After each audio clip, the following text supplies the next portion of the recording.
Sveiki atvykę į antrą improvizacijos pamokėlę. Šiandieną mes šnekėsime apie improvizacijos tą pagrindinį principą. Taip ir ką jisai reiškia.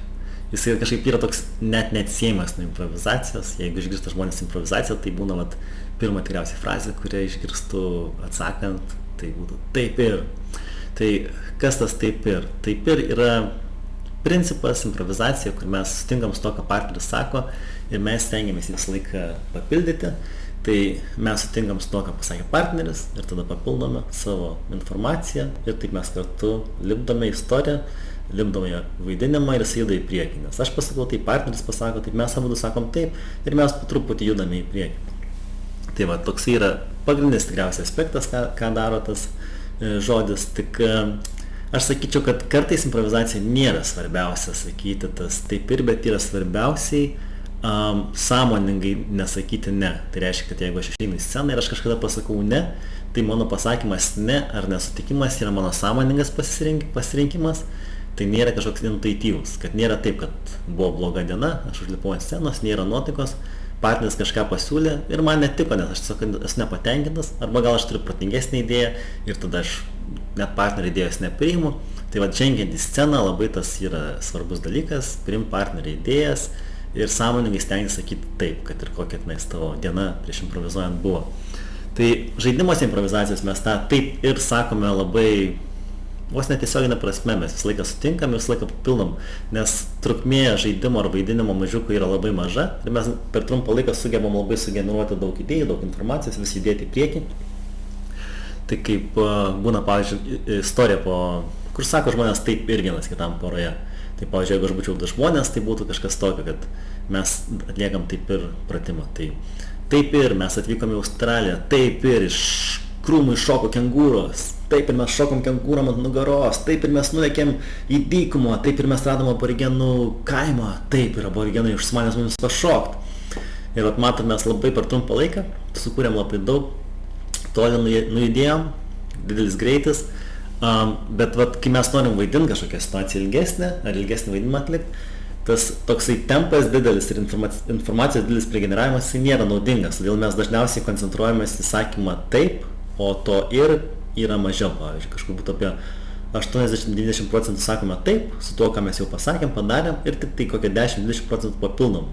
Čia ypač galioja šitas vaidybinės situacijose, kad nebūtų nuolatinio skubėjimo ir mes vis neitume, bet kažkur sustotume, įdomiai vietai ir patirinėtume tą situaciją. Tai vat, jeigu ilgesnio formato improvizacijai, mes visą laiką stengiamės neskubėti. O kai būna trumpesni dalykai, tai skubėti galima, kiek nori, prikuri daug dalykų ir galbūt kažkuris iš jų yra įdomus, juokingas, gal ten vos staptelt, bet nebūtina, nes su to taip ir judės į priekį kaip ir sviestą. Tai vat, toksai yra pagrindinis tikriausiai taip ir dalykas, kas man pačiam kartais padeda tą tokį kaip principą taikyti ir jo nepamiršti, nes būna daug metų darai tą improvizaciją, atlieki ir paskui vis tiek kažkur pradedi ginčytis ar ką.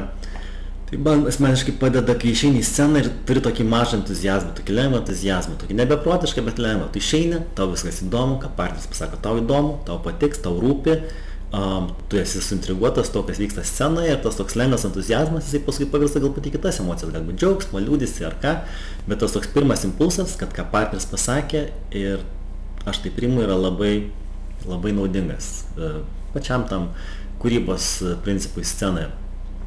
Ir kas yra svarbiausia, gal ne tai, kad visada sakyti, bet pačioj pradžioj, pirmos 20 sekundžių, pirma pusė minutės, labai svarbu sakyti taip, kad mes greit sukuriam kažką, o kai jau sukuriam, tada gal jau ir negali atsiras, galim ir kažką padiskutuoti, bet jeigu mes pirmuose sakiniuose tik tai pasakom kažkur ne, mes dar nieko nesukūrėm, nieko neturim, net neturim apie ką nei ginčytis ar nestart ar piktis tenais, tai ir tada tiesiog stringam. Tai aš siūlau irgi visą laiką bent tokią kaip mini taisyklę pasidaryti, kad kokią pusę minutės aš toksai pozityvus, priimantis, pažiūrėsiu kas bus ir judu į priekį.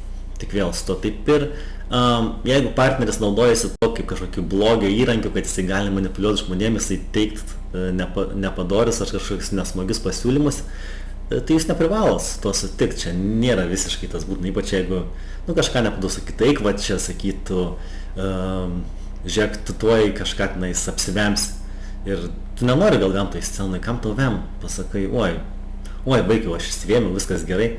Galima kartais minkštai nublokuoti tuos tokius nepatogius pasiūlymus arba kartais kitai sakyti, nevemsiu.